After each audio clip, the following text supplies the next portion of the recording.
안녕하십니까. 한국의 중소기업은 현재 그야말로 생사기로에 서 있습니다. 대기업에 치여서 현상 유지조차 하기 어렵습니다. 이익을 내기는커녕 손해를 보지 않으면 다행일 정도입니다. 그래서 해마다 수많은 중소기업들이 파산하고 그 노동자들은 실업자가 됩니다. 그 이유는 도대체 무엇 때문일까요? 한국의 유별난 대기업 체제 때문입니다. 한국의 대기업 수는 전체 기업 수의 고작 0.1%밖에 되지 않습니다. 99.9%가 중소기업입니다. 반면 미국은 대기업이 15%에 달합니다. 일본도 1%에 달합니다. 우리보다 월등하게 중소기업이 많습니다. 이것은 외환위기 이후에 정부가 많은 대기업들을 퇴출시키면서 소수 대기업의 독과점이 가능한 체제가 만들어졌기 때문입니다. 그래서 어떤 업종에서도 몇몇 대기업들이 갈라먹기를 하고 있습니다.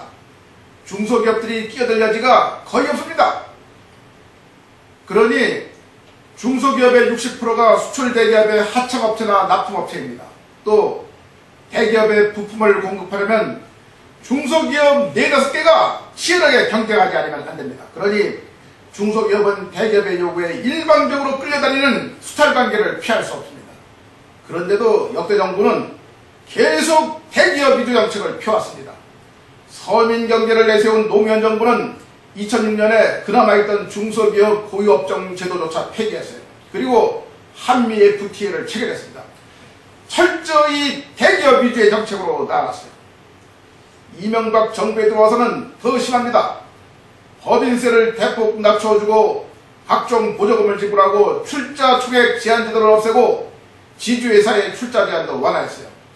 그 결과 대기업 전성시대가 열렸습니다.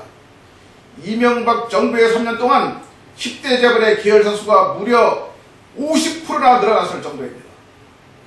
그래서 중소기업들은 동물은 우리에 갇혀서 대기업이 던져주는 먹이나 먹고 사는 동물의 모습에 비유됩니다.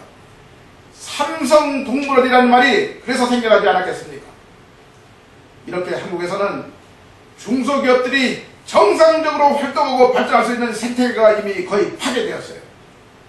외환위기 이후에 중소기업에서 중견기업을 거쳐서 대기업으로 성장한 경우가 거의 없다는 사실이 이를 웅변해줍니다.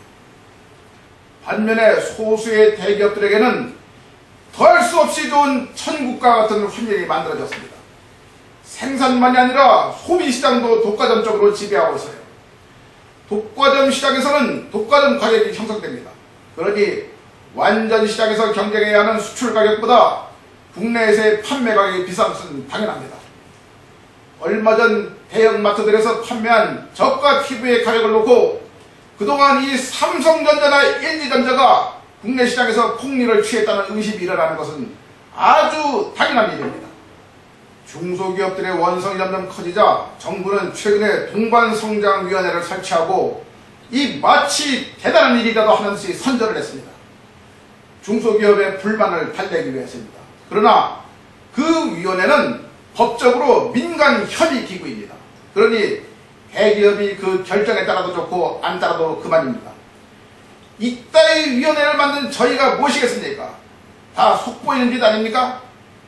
그동안 우리 국민들은 대기업이나 재벌 체제에 비교적 관대했습니다. 그것은 국제경쟁을 위해서 기업이 규모의 경제를 달성해야 하고 상품이나 기술, 노동 생산성 등의 경쟁력도 키워야 한다고 믿었기 때문입니다. 한국이 수출에 크게 의존하는 나라이므로 그것은 아주 당연합니다. 그래서 대기업 체제의 온갖 부정적 측면에도 불구하고 그냥 참아왔어요.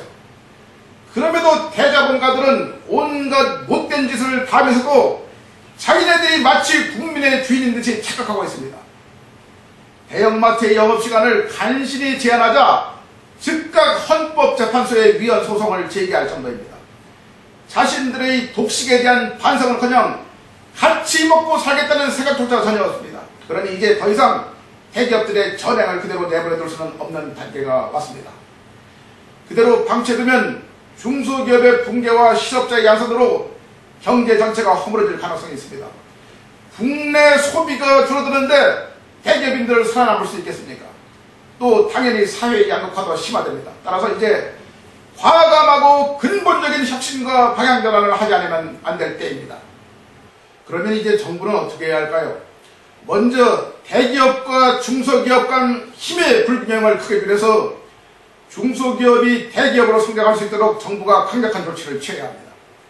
말만이 아니라 실제 행동을 해야 합니다. 그래서 대기업 숫자를 최소한 일본의 절반 수준으로라도 늘려서 독과점 질서를 무너뜨려야 합니다. 극소수의 대기업만이 군림하는 한 이 중소기업은 결코 그 억압에서 벗어날 수가 없습니다. 둘째로 중소기업이나 자영업자들의 고유 분야를 폭넓게 재지정하여서 대기업들이 뛰어들지 못하게 하고 기왕에 진출한 기업도 철수를 유도해야 합니다. 대기업들이 빵가게나 커피집까지 해서야 되겠습니까?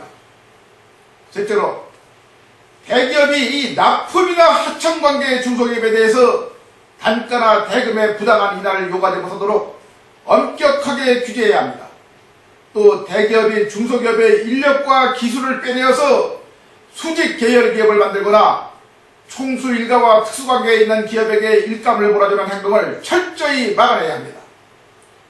넷째로 공정거래위원회의 감시 감독 활동을 강화하고 위반 시에는 몇 배로 배상하는 징벌적 제재를 가해야 합니다. 특히 공정거래위원회 직원들이 대기업으로부터 뇌물을 받고 편의를 봐주는 부패 행위를 엄단해야 합니다. 그러나 대기업과 중소기업의 힘의 균형을 바꾸는 것은 대기업과 관련된 제도의 개혁으로만 가능한 일이 아닙니다. 한국의 대기업들은 거의 대부분 재벌에 속해 있기 때문입니다. 따라서 근본적으로 재벌 문제에 대해 대책을 마련하지 않으면 안 됩니다. 감사합니다.